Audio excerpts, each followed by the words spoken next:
कैसा ये इश्क है।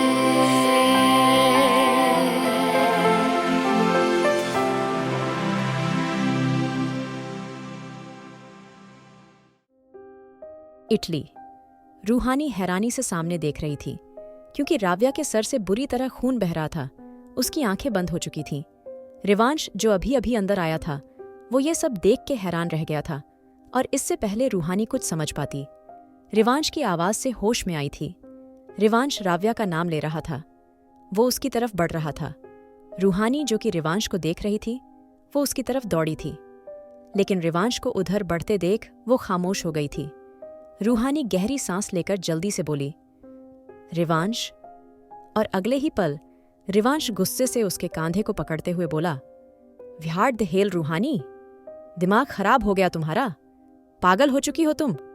तुम्हारी हिम्मत कैसे हुई ये सब करने की? मैंने कहा था ना, राव्या से दूर रहना। रिवांश की बात पे रूहानी डरते हुए बोली, रिवांश, वो मुझे पता नहीं क्या कुछ बोल रही थी। वो मुझे बहुत बुरा कह रही थी।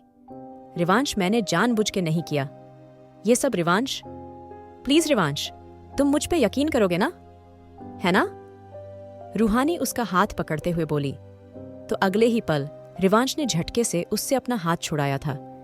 रिवांश गुस्से से रूहानी की आंखों में देखते हुए बोला, तुमसे तो मैं बाद में बात करूंगा, तब तक अपनी ये घटिया शक्ल मुझे मत दिखाना। इतना कह के रिवांश ने राव्या को गोद में उठा लिया था, और रूहानी हैरानी से सामने देख रही थी। उसकी आंखों में कोई भाव नहीं था। घर के सब सर्वेंट के उसको बेचारगी भरी नजरों से देख रहे थे, और फिर अगले ही पल डॉक्टरों की पूरी टीम उस मेंशन में थी। रिवांश, जो कि गौर से राव्या को देख रहा था, नफरत से बोला, मुझे ये जिंदा चाहिए, कुछ भी करो, कैसे भी करो, मुझे ये जिंदा चाहिए, इसको कुछ नहीं होना चाहिए।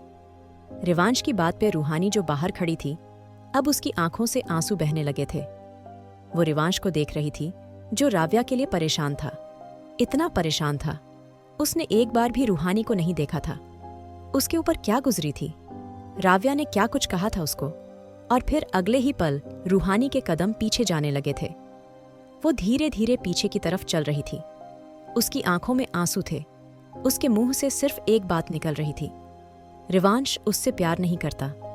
बिल्कुल नहीं, वो नफरत करता है। उससे बेहद नफरत, हद से ज्यादा नफरत। और जो प्यार वो राव्या से करता है, ऐसा प्यार चाह के भी वो नहीं पा सकेगी। यही सोच के रूहानी बाहर की तरफ बढ़ने लगी थी। उसकी आंखों में आग थी नफरत की। रूहानी मेंशन से बाहर निकल गई थी, और किसी ने उसको नहीं देखा था। रूहानी सड़क पे चली जा रही थी। बारिश इतनी तेज थी, कुछ भी सुनाई नहीं दे रहा था। उसको नहीं पता था वो कहाँ जा रही थी। उसके कदम आगे बढ़ रहे थे। वो अब सड़क पे आ चुकी थी, मेंशन से बहुत दूर, इतना दूर। अब उसको कहीं कुछ दिखाई नहीं दे रहा था। रूहानी के पैरों से खून आ रहा था, लेकिन वो दर्द शायद उसके दिल में उठते दर्द से ज्यादा नहीं था। जितना दर्द उसको इस वक्त हो रहा था, वो नहीं जानती थी। आखिर क्यों हो रहा है? वो तो जानती थी ना रिवांश को। उसको तो पता था ना राव्या उसकी मोहब्बत है। तो वो किस बात का अफसोस कर रही थी? उसको तो पहले ही रिवांश से दूर हो जाना चाहिए था ना। रूहानी खुद से ही बोलती हुई आगे बढ़ रही थी, जब अचानक ही उसके मुंह पे बहुत तेज रोशनी पड़ी थी। रोशनी इतनी तेज थी, रूहानी को कुछ भी सुनाई नहीं दे रहा था। और फिर इससे पहले वो आगे बढ़ पाती, कुछ सोच पाती, अचानक से वो गाड़ी उसके बहुत करीब आ गई थी, और रूहानी की चीख चारों तरफ गूंज गई थी। वहीं मेंशन में डॉक्टर सर झुकाते हुए जल्दी से बोले, मिस्टर शेखावत, आपकी वाइफ। उसकी बात पूरी नहीं हुई थी जब रिवांश गुस्से से बोला, बीवी नहीं है वो मेरी, तुम्हें समझ नहीं आता? रिवांश की बात पे डॉक्टर घबराते हुए बोला, आई मीन, वो लेडी अभी खतरे से बाहर है। वो पहले बहुत वीक थी, और खून बहने से उनके अंदर और ज्यादा वीकनेस आ जाएगी। वो सुबह तक ठीक हो जाएंगी, आप उनका ध्यान रखिए। डॉक्टर की बात का रिवांश ने जवाब नहीं दिया था, और फिर कुछ देर बाद डॉक्टर चला गया था। रिवांश अभी भी वैसे ही खड़ा था। उसने आसपास देखा तो कोई नहीं था। अजीब सी शांति थी। अब उसको रूहानी से डील करनी, यही वो जानता था। रूहानी उससे प्यार करती है, इसलिए वो अब राव्या को बर्दाश्त नहीं कर रही थी। रिवांश को लग रहा था उसके पागलपन में वो कहीं राव्या को मार ही ना दें। यही सोच के रिवांश अपने कमरे की तरफ बढ़ गया था, लेकिन कमरे में कोई नहीं था। रिवांश जानता था गुस्से में रूहानी या तो पीछे गार्डन में होगी या फिर पुल के पास होगी, लेकिन हैरानी की बात थी, दोनों जगह रूहानी नहीं मिली थी। अचानक से रिवांश की हार्ट बीट बढ़ गई थी। रूहानी के दूर जाने का सोच के उसके अंदर पता नहीं क्या होने लगा था। वो जल्दी से सीसीटीवी की तरफ भागा था। मार्को उसके साथ था। रिवांश मार्को का कॉलर पकड़ते हुए गुस्से से बोला, मैंने कहा था रूहानी पे नजर रखना, वो अकेली घर से बाहर ना जाए। रिवांश के चिल्लाने से मार्को कांपने लगा था। वो डर रहा था। बहुत ज्यादा उसकी सांसें तेज हो गई थीं। मार्को जल्दी से बोला, सर, सच? हमने उन्हें बाहर जाते नहीं देखा। Sorry sir. मार्को की बात पे रिवांश ने गुस्से से उसका कॉलर छोड़ा था और सीसीटीवी चेक करने लगा था। और जैसा उसने सोचा था वही हुआ था। रूहानी रोते हुए मेंशन से बाहर निकली थी।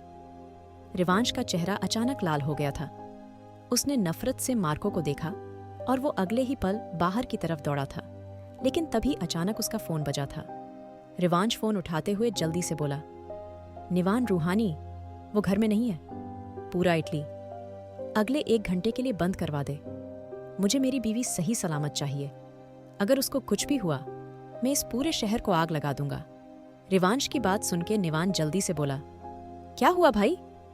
रूहानी घर से बाहर इस वक्त?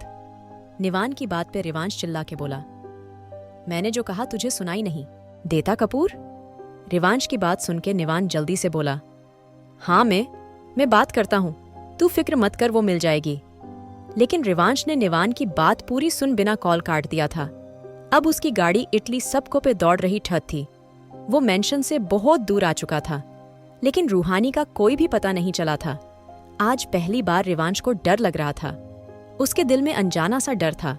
उसको नहीं पता था आखिर वो अब क्या करे। रूहानी इटली के बारे में कुछ नहीं जानती थी और वो इस बारिश में वो कहाँ जा सकती थी। यही सोच के रिवांश ने गुस्से से गाड़ी को दूसरी तरफ मोड़ दिया था।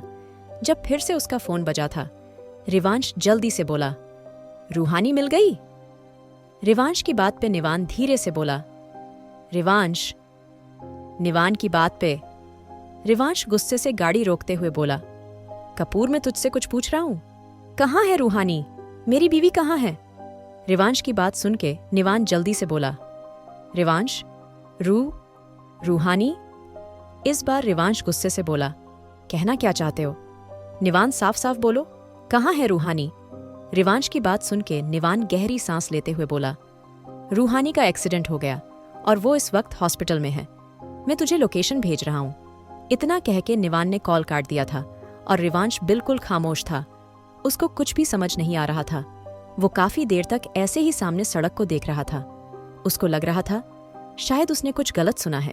उसके कान में बार बार ये शब्द घूम रहे थे और फिर अचानक से रिवांश होश में आया था। उसकी आंखें लाल हो गई थीं। वो खुद से ही बोला, नहीं नहीं, ऐसा नहीं हो सकता। नहीं, रूहानी को कुछ नहीं हो सकता, वो सैफ है। रिवांश खुद से ही बोला और अगले ही पल वो पागलों की तरह सड़क पे गाड़ी दौड़ाए जा रहा था। दूसरी तरफ निवान इधर से उधर घूम रहा था। उसकी शर्ट पे खून लगा था। वो जब रूहानी को ढूंढने गया था तब रूहानी उसको सड़क पे मिली थी और उसको समझने में 2 सेकंड नहीं लगे थे। किसी ने रूहानी का एक्सीडेंट करा था जानबूझ के। और फिर अगले ही पल निवान रूहानी को लेके हॉस्पिटल में आ गया था।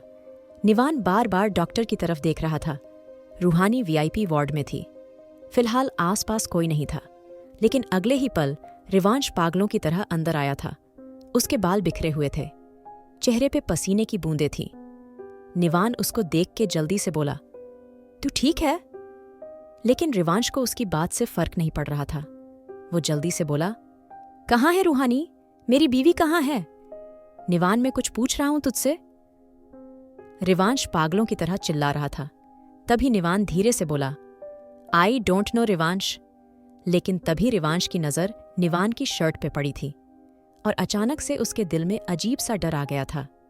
वो निवान के कांधे को पकड़ के गुस्से से बोला, ये खून, ये सब? निवान, रूहानी ठीक है ना? मैं कुछ पूछ रहा हूं तुझसे। निवान इस बार गहरी सांस लेके बोला, देख, रिवांश डॉक्टर रूहानी को ऑनपरेट कर रहे हैं। निवान की बात पे रिवांश कुछ समझ पाता। अचानक से किसी ने उसको अपनी तरफ पलटा था और एक जोरदार थप्पड़ उसके मुंह पे जड़ दिया था। रिवांश हैरान रह गया था। आज पहली बार किसी के रिवांश शेखावत पे हाथ उठाया था। आखिर किसने मारा है रिवांश को थप्पड़? क्या हुआ है रूहानी को? क्या होगा अब?